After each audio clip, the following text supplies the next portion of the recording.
red states are getting ready. They are very, very hopeful that Donald Trump will become elected president this year, or any Republican, frankly. Nikki Haley would do.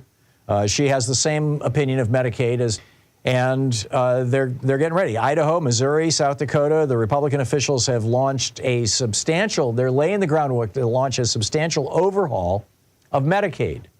What they want to do is they want to say, okay, Medicaid serves basically three populations. It serves, the elderly who are retired and poor. It serves the working poor. That is, if you don't make enough money to qualify for Obamacare or to pay for Obamacare, but you are working, then you qualify for Medicaid. Or the people who are just plain old flat out poor and can't find a job. And there's no shortage of those people. There are large parts of America where there simply are no jobs. Large chunks of rural West Virginia, Tennessee, Alabama, Louisiana, where there's no work.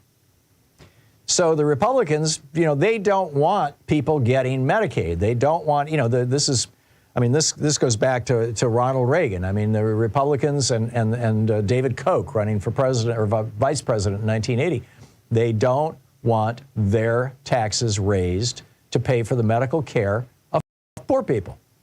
These people are Calvinists. They believe that poor people are morally deficient, that poverty is a sign of a moral deficiency that can only be remedied by forcing people to work. And so what they're trying to do is say, okay, you want Medicaid? No problem. We'll give you Medicaid, but you've got to work at least 80 hours a week, even in places where there is no work, even for people who can't find a job. The Trump administration authorized 13 states to do this in the last months of 2020. And the only state that got it off the ground was Arkansas.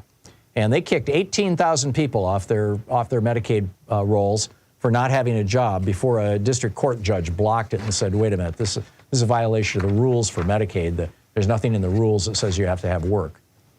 But Republicans think that they can get this to the Supreme Court, and with the six vote right-wing majority on the court, that they'll go along with this. The director of the Heritage Foundation Center for Health and Welfare Policy, Nina Schaefer, said that the state's moves on work requirements demonstrate continued interest in the policy. Right.